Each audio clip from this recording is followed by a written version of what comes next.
Gracias, presidente. Vamos a hacer lo más eficaz posible el uso del tiempo y quiero, pues por supuesto, agradecerle, señor ministro, su presencia. Nosotros tenemos todo el respeto institucional por ustedes, por los miembros de la fuerza pública.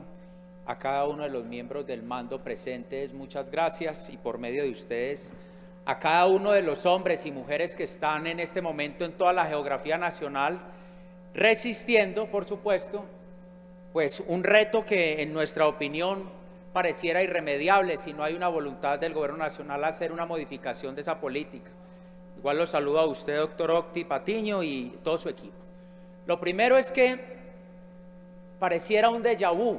Aquí hemos estado en varias oportunidades haciendo el mismo planteamiento, exigiéndole al gobierno nacional que tenían errores en el planteamiento de lo que concibieron como una política de paz y que esos vicios de lo que uno podría denominar esa teoría del árbol envenenado que no puede dar un fruto bueno sino envenenado, pues necesariamente nosotros los empezamos a reprochar desde que conocimos las actuaciones de cómo se había concebido esa política de paz que irremediablemente iba a afectar la política de seguridad. Y fue allí, si me ayudan por favor con la siguiente, de por qué las razones nosotros hemos encontrado. Estas eran las promesas iniciales de lo que se concibió como la política de paz. Paz total, que al final del día terminó siendo un fracaso total porque era una cosa ahí gaseosa que no terminamos por entender qué era. Aquí estuvo su antecesor, el señor Danilo Rueda, nunca supo explicar en qué concebía la política de paz distinto a brindarle beneficios a los grupos armados al margen de la ley. Desmantelamiento de grupos paramilitares, nunca habló de los demás, como si eso no existiera, pero entendemos ese sesgo ideológico en esa materia. No, nosotros pretendíamos que desmantelen a todos, no darle tratamiento de ángeles a uno y tratamiento de criminales a otros. Tratamiento de criminales a todos es lo que nosotros preferimos, y la ciudadanía colombiana también. Y por supuesto, dentro de las líneas planteadas en la política de paz, una protección a los líderes sociales y defensores de derechos humanos, en donde las cifras, cuando ya faltan 15 meses para terminar el gobierno nacional, han indicado que han fracasado en esa materia. Antes la culpa era toda de Uribe, del gobierno anterior, de la derecha, de la extrema derecha. Les faltan 15 meses. No pudieron remediar el tema y yo lo lamento. Nosotros no podemos hacer aquí política con conteo de estos, pero no lo lograron. Y ese discurso con el que se incorporaron en la campaña, pues evidentemente no lo pudieron cumplir y le han fallado a esa ciudadanía. ¿Qué dijo el presidente de la República en la posesión? Este es el gobierno de la vida, de la paz, y así será recordado. La vida, la paz, así será recordado. Las cifras indican todo lo contrario. Y eso es incontrovertible, porque los números de las masacres han estado por encima de lo que venía sucediendo en los años anteriores. Acabamos de escuchar a la representante Lina Garrido de lo que está pasando en Arauca. El país tiene todavía en la retina lo que pasó en norte de Santander. Nadie volvió a hablar de lo que allá sucedió. ¿Qué es lo que ha pasado en el Chocó cuando la gobernadora Nubia ha dicho que ha quedado absolutamente sola? Todo ese litoral pacífico le hicieron una promesa. ¿Dónde está el cumplimiento? Ni qué decir de lo que pasa en mi departamento de Antioquia, donde ya hay zonas que los grupos ilegales se han convertido en la autoridad. La sociedad colombiana, la sociedad antioqueña en algunas partes han aceptado como autoridad a los grupos armados al margen de la ley, específicamente en zonas como el Urabá y el Bajo Cauca. Eso no puede pasar. Continuemos, así nació la paz total. ¿Qué de bueno podía quedar en esto? El efecto, señores miembros de las fuerzas militares y de la policía, es que nos dimos a la tarea de investigar cuántos miembros de la fuerza pública se han retirado voluntariamente del 7 de agosto al mes de diciembre del año anterior. 23.600 miembros de la fuerza pública, informaciones contestadas por la institucionalidad. De esos, 656 fueron llamados a calificar servicios, seguramente algunos con razón, pero lo que estamos viendo es una desbandada de la capacidad institucional de las Fuerzas Armadas de Colombia. Y los responsables, doctor Octi Patiño, no son los miembros de la fuerza pública. Los responsables son ustedes, con la política de paz que implementaron. ¿Qué va a hacer un miembro de la fuerza pública cuando lo que tiene como incentivo al frente es ver que las personas que los están matando, que están atentando contra ellos, están bajo la figura de los cese bilaterales. ¿Qué incentivo puede tener un miembro de fuerza pública para quedarse? Continuemos, por favor. Así nació en las cárceles. ¿Qué de eso bueno puede quedar? Absolutamente viciada una política que concibió que la política de paz era brindarle concesiones a los miembros de los grupos armados. Y eso que se han quedado temas en la mitad del camino. Yo fui muy crítico de los compañeros que aquí fueron ponentes e impulsores de la ley de orden público. Ahí la tienen.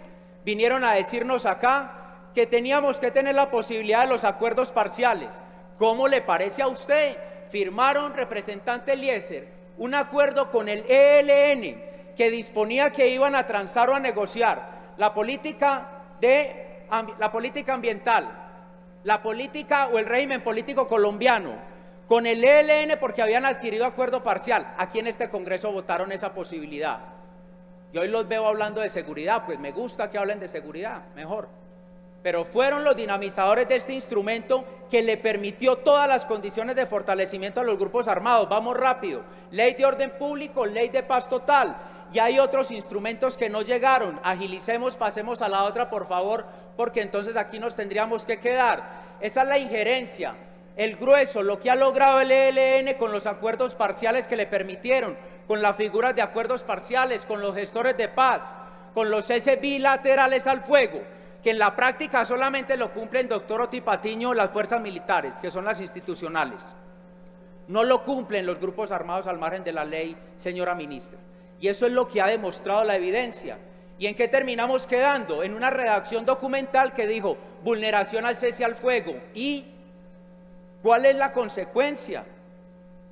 ¿Por qué me gusta que hablen de seguridad? Porque cuando lo hacíamos antes decían que era que nos gustaba la guerra. No era eso.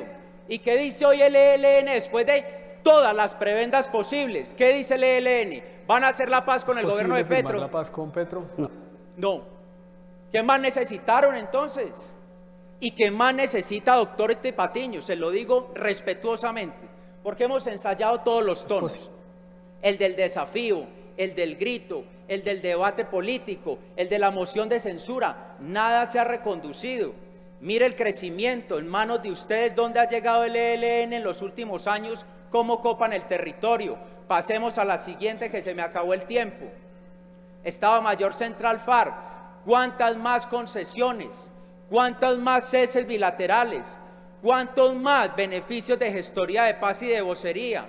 ¿Cuántos más ese abuso de verlos subidos en caravanas protegidos por la fuerza pública, cuando ni siquiera se han desmovilizado? Es decir, en medio del conflicto, en medio de la violencia y de la confrontación, protegidos por la fuerza pública. Es que el planteamiento de paz tiene que también tener entendimiento ético del pueblo colombiano. Y un colombiano no puede entender que a él no lo protejan, pero sí protejan a un delincuente que se niega a dejar las armas con el capricho o la excusa de que es que estamos haciendo la paz, vamos a la próxima, y no la han hecho porque se han dedicado a traquetear, a eso se dedicaron.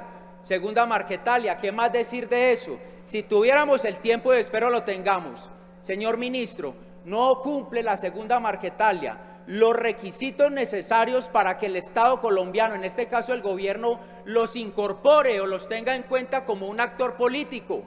No los cumple, eso no es a capricho. Ahí hay unos lineamientos desde el punto de vista de justicia y requerimientos para decir, cumple como actor político, que yo rechazo esa teoría, pero desde ese punto de vista se puede discutir, y que otros no. Esto ha sido a capricho y le siguen dando la condición de estatus político. Mientras más crecen, sigamos a la última. Esto ha sucedido en las conversaciones. Algunas han demostrado que la realidad de las cosas no están concibiendo el resultado necesario o esperado de las conversaciones con esas bandas. En lo de Medellín, debo decir, por fuera quedó la institucionalidad de Medellín y de Antioquia. Eso no debió haber pasado, por supuesto que no, porque además hoy tampoco hay instrumento, señora ministra, para permitirle una opción diferente al sometimiento a la justicia a estas bandas. Pero además le quiero decir, tampoco llegó el proyecto de ley durante estos años al Congreso, porque aquí hubiéramos podido decir, ministra, qué proyecto tan malo, o esto es rescatable, o esto es bueno, pero esto es malo, pero es que no llegó. Pero entonces, ¿dónde está el instrumento para ofrecerle a esas estructuras? Anterior a esto, antes en el mapa, este es el resultado de lo que hoy tenemos. El diagnóstico está hecho. La solidaridad es nuestra con ustedes, miembros de la fuerza pública, con usted, señor ministro. Nosotros no queremos que usted fracase. Se lo digo como ciudadano. Permítame, presidente, uno o dos minutos. Por supuesto, representante, como lo he hecho con el resto de citantes, tiene 2 minutos para que finalice su intervención. Gracias, señor.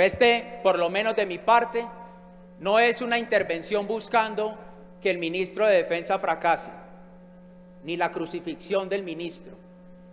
Pero, señor ministro, a mí me queda la sensación, por no decir la convicción, que usted con los miembros de la fuerza pública, del mando, de los oficiales, los suboficiales, se enfrentan a una tarea que es absolutamente irremediable, mientras ustedes, señor Otti Patiño, mientras el presidente de la República, mientras el gobierno nacional, ministra, la vimos a usted, cuando pensaba que no la estaba viendo el país, y la estaban viendo y la estábamos viendo, diciendo que evidentemente había errores de coordinación para poder plantear una política que fuera exitosa, que le permitiera condiciones de seguridad jurídica y certeza a los miembros de la fuerza pública.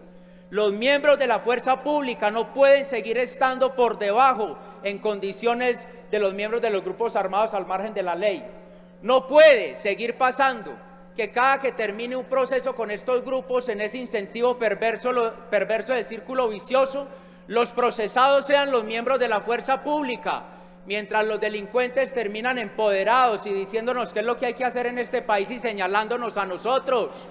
Este país no admite más esa figura y nosotros tampoco la aceptamos. Si ustedes, miembros del gobierno, si el presidente de la República, Gustavo Petro, prefiere seguir trazando la política a punta de trinos, allá él. Si ustedes, miembros del gobierno, con toda la experiencia, con lo que le está diciendo el propio ELN, a ustedes que han estado en la mesa, no negociamos con este gobierno que todo se los ha concedido y no son capaces de replantear en estos meses que quedan, le pedimos al país y a la fuerza pública espíritu de resistencia y paciencia, que faltan 14 meses para que este país reconduzca el camino. Gracias, presidente.